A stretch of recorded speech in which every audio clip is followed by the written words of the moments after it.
Good. That's good. For those who can't be here, Okay. I look forward to hearing what you have to say. All right. We're on. Okay, before we get into the class tonight, it's going to mostly be on the evolutionary process of nutrition and also control mechanisms within the body that we can get under control to regulate everything that we think we have no power over. Because as we found before, especially when we talked about the connection between our emotions, the tissue level of minerals, and every gland and organ in the body, we really are in complete control of the health of our bodies. But first of all, the reason why we are interested in the principles of health and disease is because the more we understand it, the less we feel victimized by the conditions that develop. Because when everybody around us is falling from degenerative disease, it seems like, well, maybe it's in the water or something. Maybe there's something I don't quite understand, and maybe I'll be falling beside them. And so it's important to know that we know what we know, so that we don't get confused and start believing in things that aren't true. Okay? Everything with health and disease is absolutely predictable, it's logical, and it's not mysterious. Mysteries are created to generate greater income. Okay? So, if you understand the principles behind the procedures, then everything becomes simple. First of all, when you think about disease, if the body had enough energy, it could turn around any condition and you couldn't develop a disease. Does that make sense? So there's one principle. Enough life in the body, and the body can maintain and normalize all functions and avoid developing all disease. All disease develops as a result of either a dead battery, in other words, no energy, or it develops in an area of the body that has become weak. Once a weakened area, it develops an accumulation of 6 substances: chemicals, metals, dead tissue cells, unusable food residue, mucus, and acid waste. In any combination, that is the substance that disease is made of. And the reason why it can take hold in the body is because of lack of energy or stagnation. Sitting disease, things like this, you know.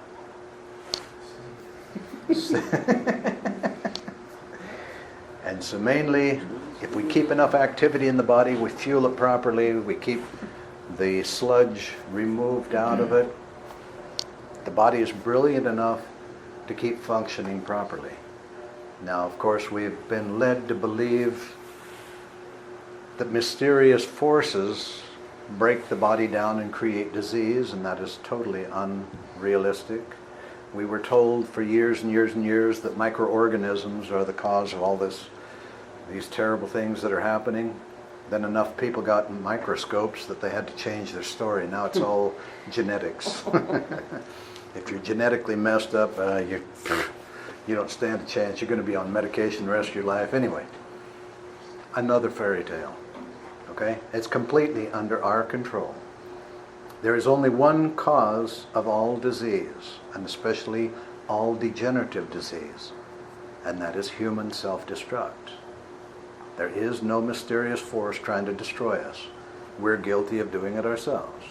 So therefore, with that understanding, since that's the one cause for all disease, the starting point for turning it around is stop breaking it faster than it can fix itself. So, by observing what we're actually doing that breaks the body down is the first step. And then questioning why we do the things that we do. And we've talked about that in other classes, and we'll talk about it again in another class. But tonight, I want to review just the basics of what are the procedures to begin to turning it all around. Since disease is made of those 6 components, the first thing we need to do is figure out, okay, how in the heck can we get that stuff out of the body. That is the highest priority. Now, we've been conditioned to think all of our lives that when we don't feel well, we need to figure out what we need to take for that problem, right? Okay, that's totally backwards. What we need to be thinking about is, okay, I don't feel well. How can I get rid of what is making me feel that way? Okay, because it's always a substance that's in the body that needs to be removed. Okay? And diarrhea is not a bad thing. It's much better than constipation. Okay, so the first step is opening up the pathways for elimination, getting rid of the waste material. This is what I've mostly been focused on over the last 30 years, because every time I ran into a person with a problem and I finally figured out what the solution was, it was an accumulation that needed to be removed. And that's the reason why body chemistry support begins with the focus on opening up those pathways and getting rid of the waste material, and then enhancing the needs of the body. The body is already running its own agendas. It already knows exactly how to take care of itself and do the best for itself that it can possibly do. The best we can do, because we can't fix the body, we can't do any of these things. The best we can do is to provide the support for the innate wisdom of the body so that it can do what it is already designed to do for normalization.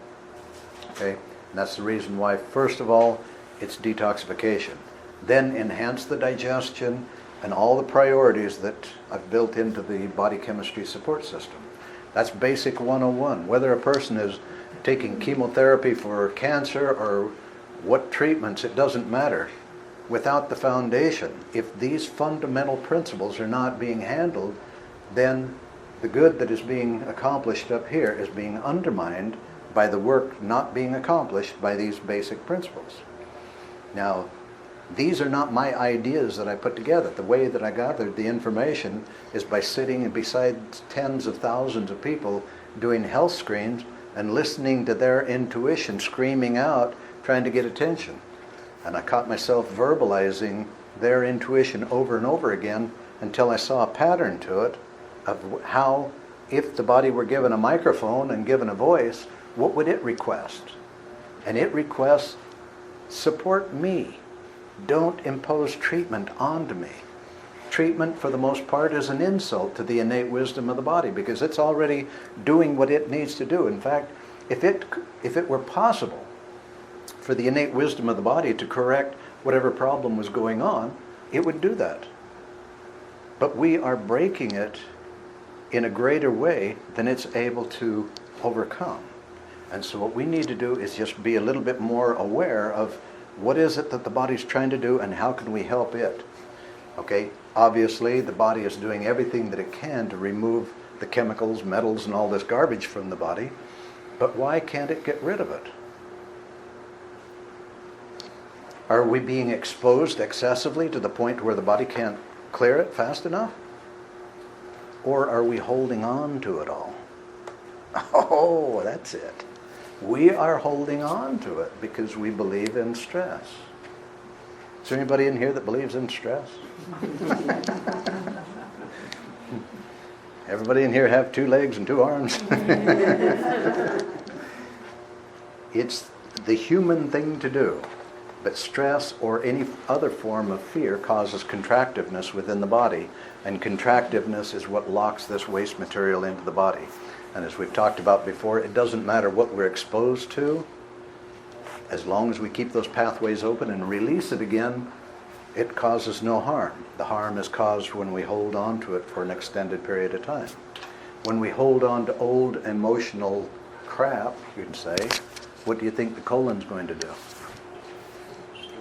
Going to mirror our emotional system. We've been told for years and years and years we are what we eat.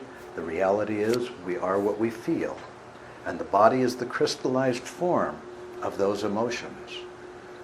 We are structured by emotion. And so that's top priority. Second to dumping the sludge is watch what and who directs the focus of our attention and make sure that we have control of that and not them. Because if we allow someone else to direct the focus of our attention in a direction that we don't want to go, such as someone talking about the disease that we could possibly develop one day, we're giving them our permission to control our lives. It's that serious. And so we need to keep the steering wheel in our own hands and realize that wherever we direct the focus of our attention, that's where we're going to go. So we need to keep that focus directed on creating a higher level of health, learning the principles that will allow us to accomplish that, and then applying those principles. Once a person understands how to detoxify the body and basically provide the nutritional needs for the basics, the very next question that usually comes up is, okay, now what do I eat? And especially over the last 30 years, we've gone from the authorities, the dietary authorities in the country that regulates the government advisories for nutrition and all these great authorities. From their professional opinions, right on down the line, we've pretty well been told the opposite of what we should really be doing. In fact, for the last 100 years, it's been that way. We have been influenced by industry that is busy teaching us exactly the opposite that we should do. And you'll stop and think about it.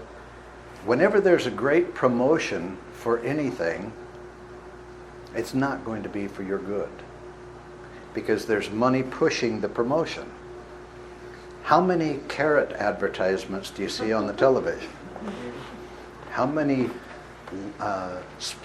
spinach commercials do you see? Okay? But the things that the manufactured products and everything, that's where we get into trouble. Now when you think about disease, there's several basic components. You have fungus, the candidas, you have cancer, and a lot of problems that are actually fuel-oriented, right? Because we've been led to believe that our fuel is glucose. And so we've been glucosing for years. But yet you stop and think, wait a second, maybe there is a correlation between how we eat and how our bodies are functioning. Kind of like maybe it's not a good idea to put gasoline in your diesel tank. Something like that. But we've all proven one thing, the miraculous functions of the human body. Look how we've fueled it most of our lives and it's still running. Now that is a miracle. But now let's review the history of our nutritional advice and see where we should really be going with all this. Now, of course, the main guidance for nutritional suggestions has been up here about 75% carbohydrates, about 15% protein, 15% fats. Does that sound about right? Back, I can remember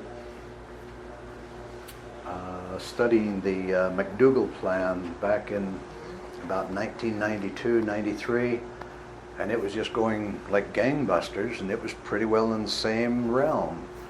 Huge amount of starch-based carbohydrates, and then way down here is your protein and your fats. And then they started, you got Pritikin going in another direction, but extremely low fats.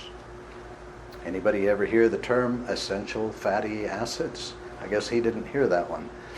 Then you get into Atkins, and Atkins was considered a high protein diet. He's trying to turn things around, and I think because of the terminology and everything, people that were working with Atkins were dropping their carbohydrates and bumping their protein up a little bit high. Now, as you remember from before, there's a few pieces of information that were never given. I mean, they're absolute key pieces of information. And it was only an obscure little piece out of hair analysis that I was able to realize the connection between our emotions, the minerals, and the function of all our glands and organs.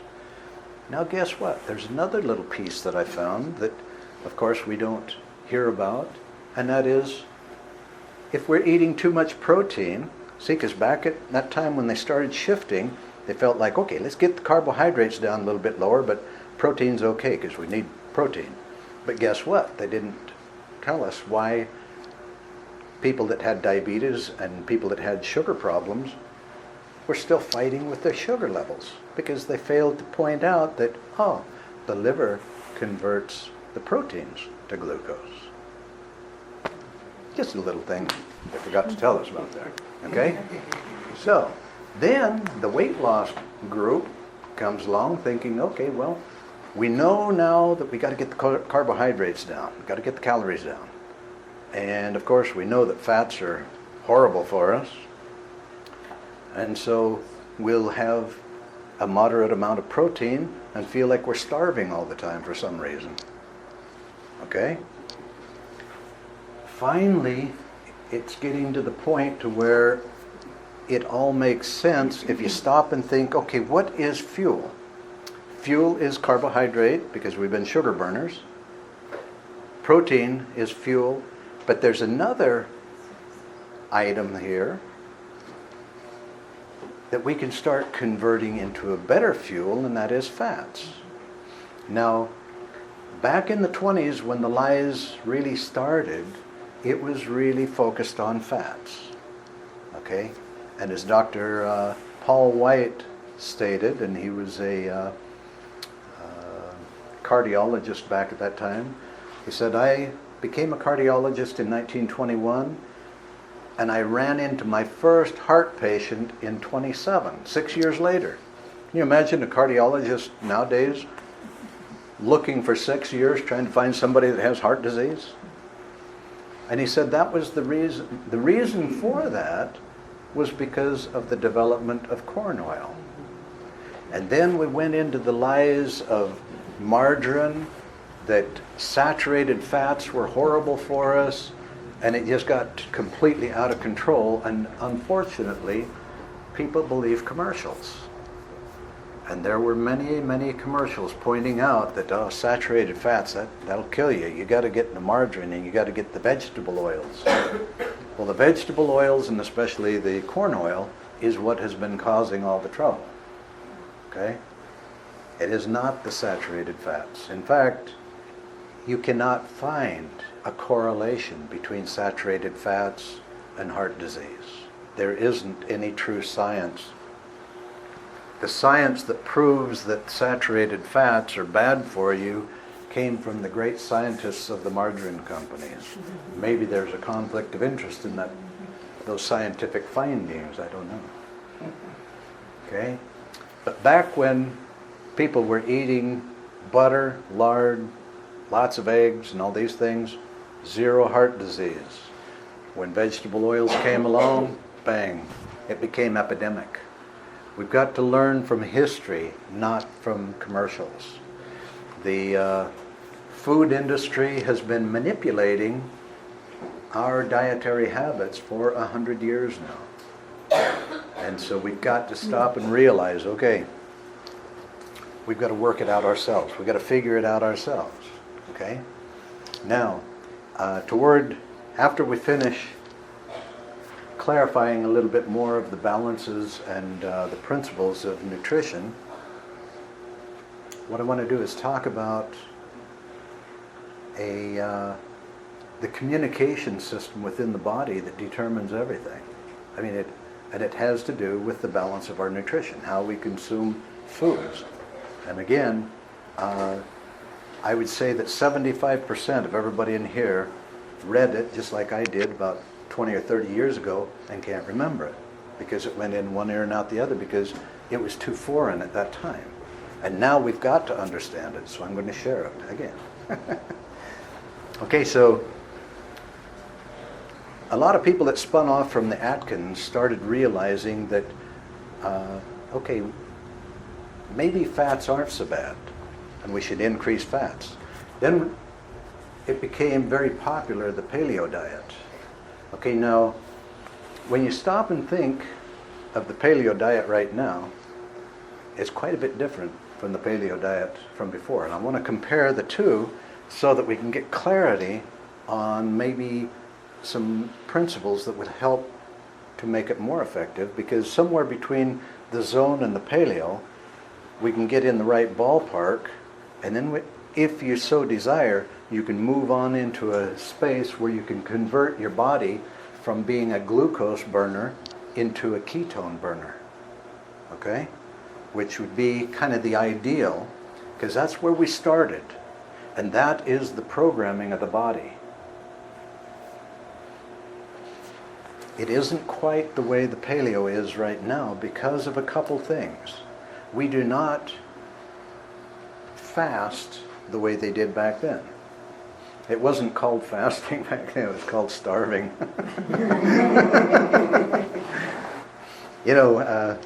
Man doesn't have fangs, he doesn't have fast legs, and so really when you think of what it was like back before you got organized and they started hunting in groups, it was kind of like, looking for roadkill or whatever you can find, and stop and think about, man migrating from the northern part of Africa and then coming up through the country like that.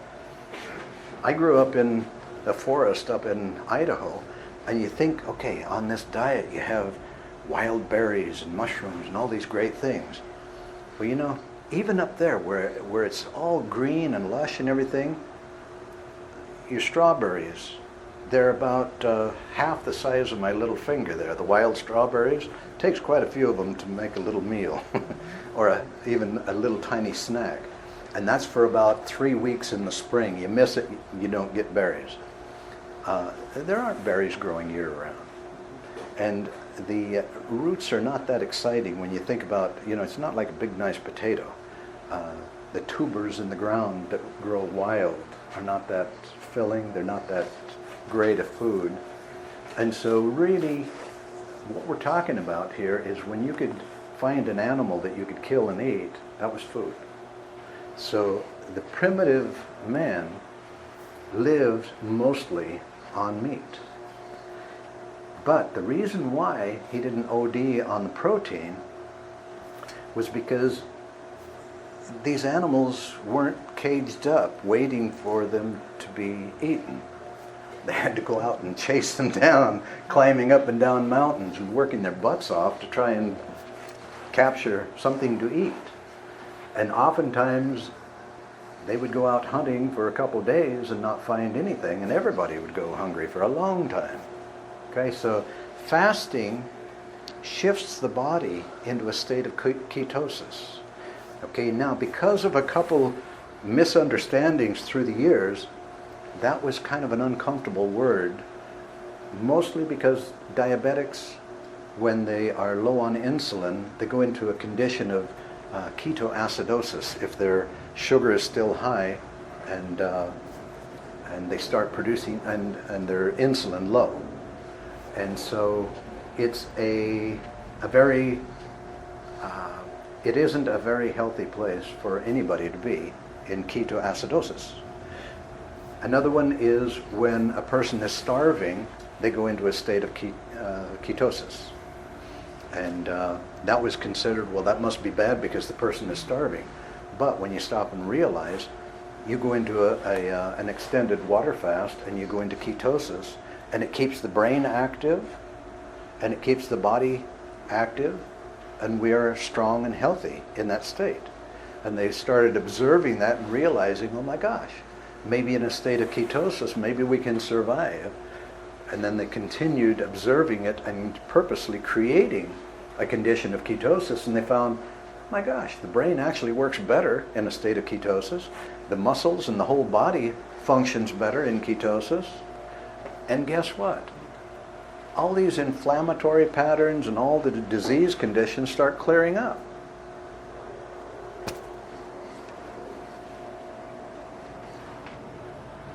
Now, when Barry Sears wrote about the zone, he was talking about a control mechanism that is essential for every one of us to be aware of. In fact, before we go into that, I just want to make one more point before we leave carbohydrates. Did you know that out of all the nutrients for the body, carbohydrates are not an essential nutrient? Carbohydrates are not an essential nutrient. Protein is an essential nutrient. Fats are an essential nutrient. Water, minerals, and vitamins. Those are all essential nutrients. Carbohydrates are not. A little clue there. Okay? Now, coming into the zone, what Dr. Barry Sears discovered is that there was a hormone, and it is what he had observed over 20 years of studying it. He found that this one hormone is the most powerful hormone in the entire body. And it's kind of like quantum physicists studying quarks. It's like you almost have to study the footprints of where the guy went because you can't see him. He's too fast. And these are called eicosanoids. And it's a hormone that is quickly produced. And like I say, everybody here, I know, read about this 20 years ago. But it didn't impact on us how important it is. But those eicosanoids are produced, do their work, and disappear in seconds. But every cell in the body produces them. This is the most powerful hormone in our bodies. It regulates everything else. It's kind of like talking about enzymes. If anything is accomplished in the body, it's an enzyme that is doing it. If there's any communication going on in the body, it begins with eicosanoids. Now, we have good eicosanoids and we have bad eicosanoids. And they are both, it's kind of like the intestinal flora. You know, you think, okay, we need the antibiotics and the chlorinated water destroyed our friendly bacteria. We need to just pound all these probiotics, prebiotics, and get the whole intestinal tract loaded with friendly bacteria. But we have to have the unfriendly bacteria as well. The key to all of life is balance. And when you think about the intestinal tract, we need a balance there. You know, it needs to be, the majority needs to be friendly bacteria, but we still need a certain volume of the unfriendly bacteria because these guys are hard workers too, and they have a purpose. They eat up most of the food residue, and then the friendly bacteria neutralizes the toxicity of that. That's why we have to have the friendly bacteria, because if we don't, the residue of the meal, when it's recycled, when the fluids are recycled into the bloodstream, it'll actually poison us, which is happening with most people most of the time. And so, you know, the balance is the key to it. The same thing with eicosanoids. It's not a deficiency of eicosanoids that causes the problem, it's an imbalance. When there are more bad eicosanoids than the good ones. Now, again, each have their different functions. The good eicosanoids are vasodilators. The bad are vasoconstrictors. The good will be an anti-clotting factor. The bad is a clotting factor. You get too much of the bad, you're going to get a clot or a heart attack or a problem. But if you don't have enough, you might bleed to death. And so our problem is because of the way we've been trained to eat, we all have this excess of bad eicosanoids and not enough good eicosanoids. We have enough to keep us held together and keep us from having serious problems, but the bad eicosanoids are the number one cause for inflammation and all those diseases of inflammation. When you think about arthritis, chronic pain, and now you take some spin-offs from, say, chronic pain, and it isn't just the emotional stress that causes high cortisol, the stress hormones. if you have pain 24 hours a day somewhere in your body, that is going to perpetuate the same problem. The bad thing with the bad eicosanoids, the more of those you have, it perpetuates itself. It activates the cause of their presence. Yes. What causes the bad eicosanoids? That I'm getting to. Sorry. All things in time. Take a guess. Carbohydrates. Carbohydrates activate excess insulin. The insulin activates an enzyme that produces arachidonic acid, and arachidonic acid is the building material that creates the bad eicosanoids.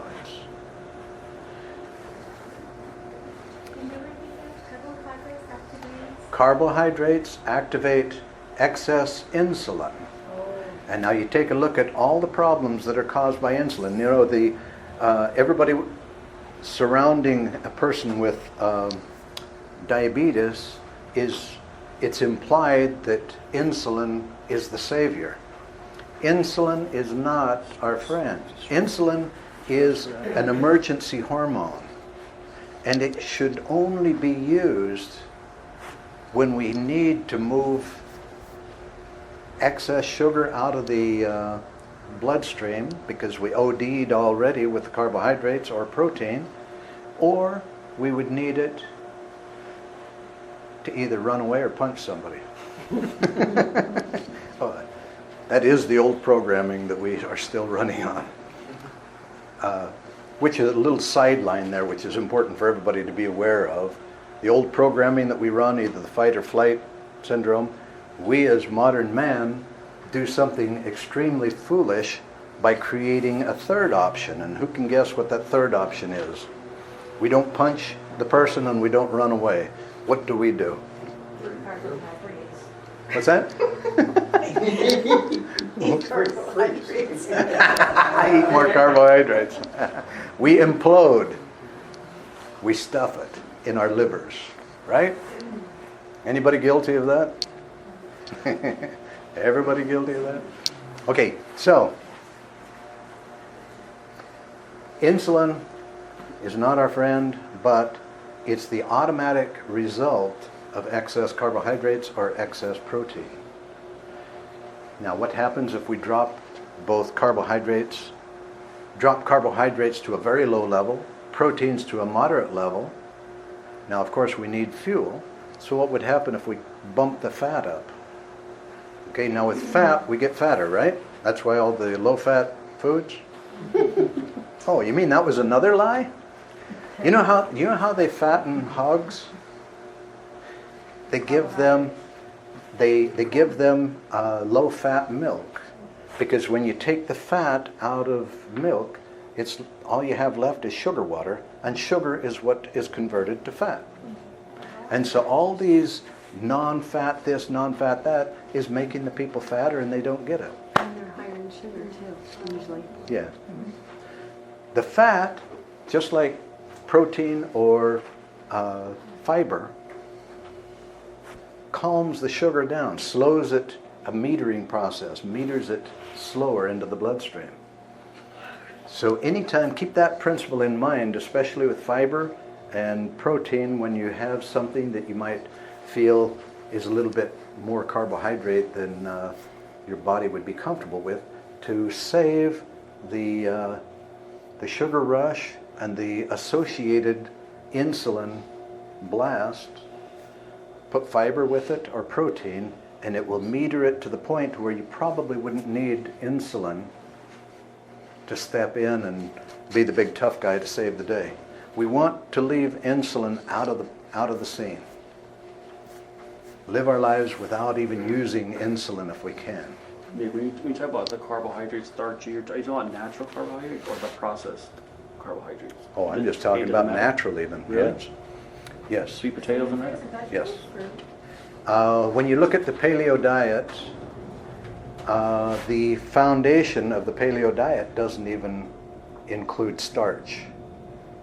The starch carbohydrates are a choice if you choose, but it's the starchless carbohydrates in vegetables that you should be having. So what they're doing with the paleo diet right now is they are holding the carbohydrates way down, because of course there's no grains and all this stuff that is normally so hard on us.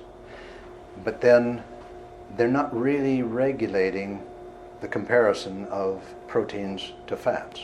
And so it's mostly the ketogenic diets that are promoting the fact that you can actually convert the body from a glucose burner to a fat burner, and it will run much better. But what I'm suggesting as a transitional process is to remember that the control of the eicosanoids is number one priority. And Barry Sears, with what he presented in the zone, accomplished that. Now, of course, he's presenting carbohydrates still at 40%, and then 30% for protein and 30% fats. And so he's still got the carbs up there the highest. So I would say, if a person just guessing, because what I'm hoping to do during the next month or two is put together a realistic way of putting this all together, because there's that other factor that we worked with last class. Everybody remember that was here? Okay, what about our lectins? Okay, you know, right now, because we have so many foods available to us, we have to be aware of more things than 20,000 years ago. Back then, we didn't have to worry about all these selections. It's just, okay, do I think I can outrun that animal? And looking at the one with the big fangs behind us, I wonder if I can outrun that one. I hope I can. Back then, we were in that competition that you see on National Geographic. We were part of the food chain. But anyway, we need to keep all these details in mind, but I want to figure out a way of simplifying it. And for the time being, one way of simplifying it is just kind of guess a balance between carbohydrates, proteins, and fats. Now, of course, with your proteins and carbohydrates, there's 4 calories per gram in each of those, and then your fats is 9. But we want the fats up higher, so if you have similar quantities of all 3, you're in good shape. Sound right? Because that way you're encouraging the body to shift toward becoming a fat-burning mechanism. But it's not stressful, it's not, you don't have to get out the calculator before you can eat. And I think that we all feel the same way about that of, hey, if we have to count calories and we have to play all these games of measuring and weighing and determining, it's not worth it. But what I've always encouraged everyone to do that I've been working with is, as you detoxify, as you take care of the body, pretty soon you become aware of the fact that the body is very wise, and you can actually hear it guiding us in what we should do, what works best for the body. But because we had so many lies in our heads, it's been making it a little bit more difficult. Now, to get in the ballpark of what does work and what doesn't work, getting it all figured out, now all we have to do is listen to intuitive guidance to figure out the fine-tuning of what works best for each one of us individually. And that's we're never going to get one program that just works 100% for everybody, because there's different blood types and whatever.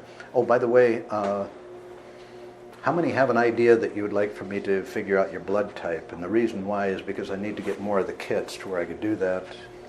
Anybody want your blood type? Okay. I have about 4 or 5 of them, but I'll go ahead and order some more. Because it is really important to know your blood type, because there's certain categories of lectins that are actually like poison for each one of us if we're getting the wrong foods.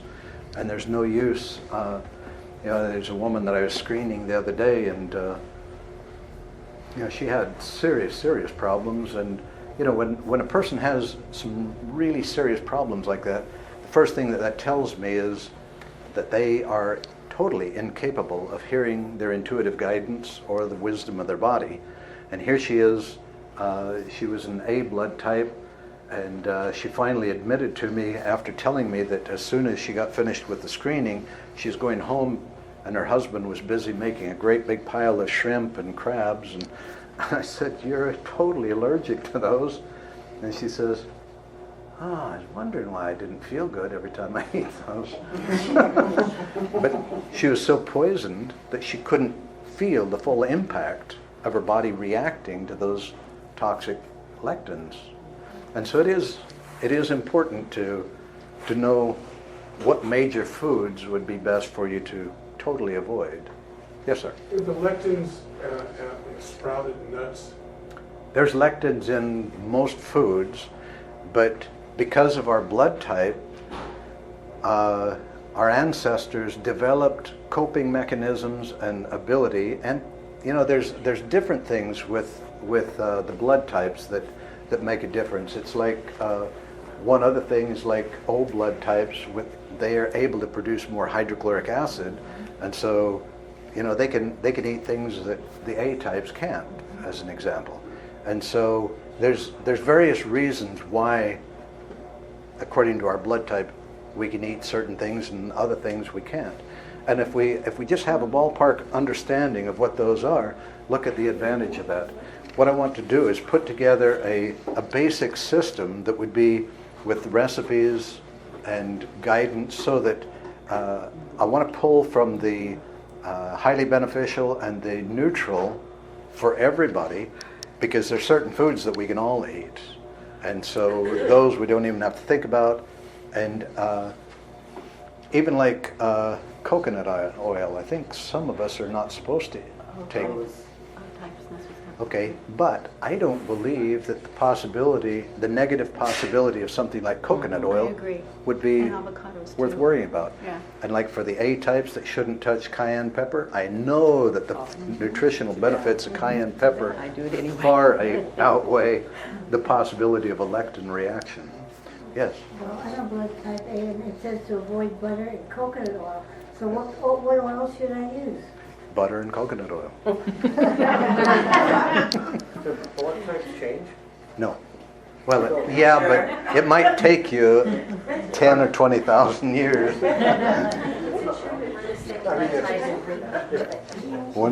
What is it, Carl? Well, if the Army tells me I'm A negative, but the surgeon tells me I'm A, Somebody's lying to you, Carl. Don't meet. probably the Army. Now, Flower was told by the hospital that she was an O or an A, and so we figured all this time that she was an A. So I typed her the other day, and she and Janice celebrated because now she joined the O class. Is it true that we're the same blood type as our biological mother? No, No? no, you can be your mother or your father. Okay. See, Flower is an O type like her father. She thought she was an A like her mother. I'm an A like my father, but my mother was the cook. She's an O. So that's why my gallbladder was full of cholesterol when I was 20. Yes. So on this lectin thing, so I'm a bee, and I'm supposed to stay away from chicken, but chicken eggs are fabulous. I'm also supposed to stay away from things like avocados and tomatoes and olives, which of course I love beyond belief. So what is the authoritative answer? Well, that's me. And What is the authoritative answer for you?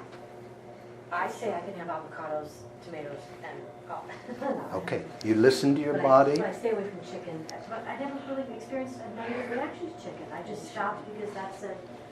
Maybe I'll do this. Okay, now I'm not supposed to touch dairy. But you do it. All my ancestors were Swiss dairy farmers, so I can handle it. That's what I mean. So how do you, I mean, I know you're going to say intuition, and if your intuition isn't quite working right. Well, it doesn't even have to be intuition. How your body feels. Okay. As you detoxify, your body starts talking louder and louder. Okay. And it isn't intuitive at that point. Okay. Like, I had eaten those little popcorn shrimp every once in a while as I was growing up, because of course my mom was the cook. Right. And after about 3 years of very intense detoxification, one day a crab salad sounded good, because I hadn't had a crab salad for 10 or 20 years. So I figured, what the heck? I took one bite of it, and it just changed the whole chemistry of my whole body, and I felt like I started perspiring, and I thought, what in the heck is going on? I took another bite, and every muscle in my abdomen contracted and threw it out. I didn't throw up, it threw it out. Just, and now if I ate one shrimp, I would be the entertainment for the night. So that's an extreme- Not in a good way. That's an extremely obvious reaction. So Yes. how about if, like, I mean, something more subtle, like maybe you feel fine, like I've had experiences where I eat a salad with all those things in it, Mm-hmm. and I'm not sure what it is, I wasn't sure at that time maybe what was causing it, but my skin, my face would get red, so like I would get a flush. Is that an example of where I'm having an allergic reaction to something, but And so then you have to isolate I it gotta isolate which one. and figure Okay. it out. Okay. Yeah. And it might be something, see, now what you're talking about there goes into another field of actual allergies, which could be the result of an overwhelm at some point, or with food, it could be a psychological thing of, in fact, this is the reason why a lot of people have so many digestive disorders and problems during the holidays, because of a psychological connection between those foods and an emotional upset in a previous year.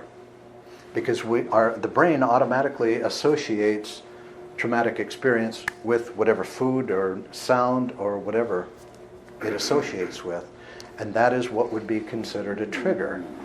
And so you can come in contact with a trigger and have an allergic reaction to that food or whatever. And so it's, that's the reason why it's best just to get the ballpark understanding of what foods are not the best for you to eat. It's like the O-types, they really need to stay away from grains. Everybody should stay away from grains, but definitely O-types. And usually, if they don't have a good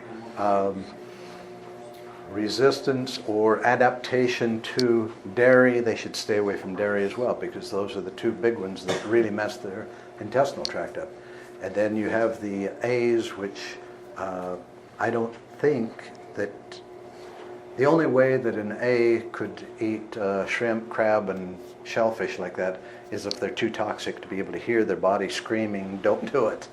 Okay, but that's the value of the whole work of Eat Right for Your Type, is just to get an idea of what to avoid, and then from there on, and like we were saying with some of the things like coconut oil and whatever, that try it. If your body says, "Oh heck no," then you have to stay away from it. But if your body takes it okay, and you don't have a reaction, and you know that the nutritional value of it outweighs the possibility of a little bit of harm from the lectins, it's worth going forward with it. What about quinoa? Is that a grain or what is it? Is that a seed Because I'm or wondering a if grain? it's one of the top foods to eat. Well, check your book and see. It's a seed. Yeah.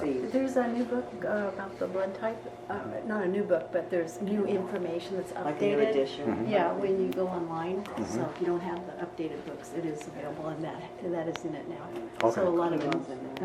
Yes. I think he's also done the Eat Right for Your genetic type, which might take that one step, blood type situation one step further, if you have any information on that. Or- No, but my feeling is you could make a full life study of it, and you're still not going to be, you're going to be avoiding a lot of foods that would do you a lot of good. Got it, okay. I would say let's keep it simple and anticipate that as you detoxify and you get your health higher and you get that communication going, you'll know exactly how to take care of your own body.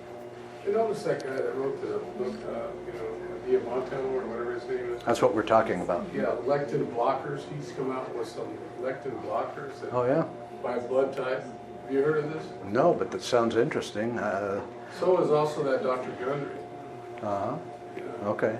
So might be something worth looking into, but still, lectins are lectins, and you want to reduce the intake of lectins. I'm reading that book by Gundy right now, The Plant Paradox, and he talks about how, like, the plant has developed, like, anything with, like, seeds, like cucumber or zucchini, that, you know, and how the plant is grown is whether you should be eating it or not, because they have a natural defense mechanism because their species wants to survive. Right. Well, actually, that's the reason why all plants develop the lectins, is for self-defense. Yeah. But we're going to eat them anyway. That's what we do. Yes. So the basic bottom line on what you were saying is once you figure out where your blood type is and what you should avoid, stick to breakfast, lunch, and dinner, or whatever you're going to do with 40% like vegetable carbohydrates. A balance of all three. 35, 35, 35 type thing. Yeah. Or whatever. Yeah. And that way, your caloric intake of fats is going to be higher, just because fats have higher calories than the protein and carbohydrate. So it should be, you're in the right ballpark if you hold that. What But- fats? What fats? Right on top of the pile is avocados. Right there close to it is the coconut oil. And I have a tool that you can actually cheat with. And it'll not only enhance the function of your brain, but it is the greatest stimulator of good eicosanoids that you'll ever find. Fish oil. Fish oil. To take large doses of fish oil, and by large, a teaspoon is a large amount of fish oil, because when you compare that to what is... And how much would that be in comparison to gel caps? Well, ideally, if you really want to, I was thinking about this today, if you really wanted to, I meant to bring a bottle of it, we have, Dr. Perricone was making this great claim of how meticulously he prepares his fish oils and everything, and why he's able to charge 2 or 3 prices for it and everything. And he's actually pulling the wording from the people that produce our fish oil. So you get the same stuff, just half price or a third the price.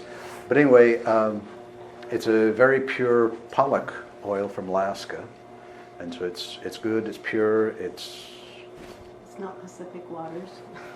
I don't know how the currents run, but I think that it's safe up there because there's a huge river up there that puts fresh water down, and so it keeps that area pure. But anyway... And the omegas in that, or which ones? well, with fish oil, it's the long chain omega-3, Okay. and it has the DHA and the EPA, which, when you think of the brain is about 60% fat, and a huge portion of that is DHA. But the EPA is like an antioxidant, it's like a protector of the brain. So you really need a good balance of the both, and fish oils will accomplish that. Now for vegetarians, the spirulina and the regular algae have DHA, but they don't have EPA. But I heard that they've got a micro algae now that they're starting to work with that does have more EPA. Yeah, thank you, Dean. Anyway, what I was thinking of today is, if a person were to try and get in the ballpark of that balance between the carbohydrates, proteins, and fats, then you take about 4 of these caplets, you know you hit into that zone. Plus, you're going to enhance the function of the brain. What's the name of that? What's the name of it? Omega-3. Omega-3? Yeah. But that is for the eyes, the brain, nervous system, and especially to activate the anti-inflammatory processes, vasodilating, and all the positives that the good eicosanoids produce for the body. There's the best way to get, not only make sure that you're into the zone, but you're leaning a little more toward ketosis, taking care of the brain, and the big one is producing the good eicosanoids. So if you take the 4 capsules once a day with... I've been doing it with each meal. Oh, 4 with each. With each meal. That way it gives you that extra bump. 4 with each meal, so 12 a day? Yeah. It's important. You know,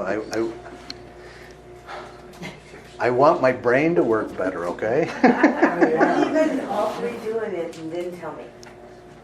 But you shouldn't have made it a competition of us losing weight. She bet $25. You think I'm going to tell her some secrets now? I put sugar in his cell phone. I just ordered 2 herbs today I'm not going to tell her about. Yes. If you take fish oil, if you take a teaspoon of fish oil a day, would that be equivalent to that? If you had a fish Yeah, it'd be oil? about like a teaspoon. Yes. My son had dry knees the other day, and I thought, well, I'll just break open one of those capsules. And I didn't know how it smelled, so I was breaking them open. I was rubbing them on his knees. He said, "What is that smell?" And it Smells like dead fish. Yeah, I put like 3 capsules on his knee. It did help the dry skin and like a little bit of eczema, but it stunk for days. Like, Oh, yeah? He said, can he adjust those like at 8 years old? Yes, definitely. Okay. Definitely. That's vitamin E. Oh, I was thinking vitamin E. Ah. What was it? Vitamin E. Yeah. Oh, you were thinking it was vitamin E. Yeah, I just kind of grabbed it, but I'll just put this and squeeze on you. It's all good. Unpopular in school. Wonder what his teacher thought. Yeah, really. Okay. Is there any areas where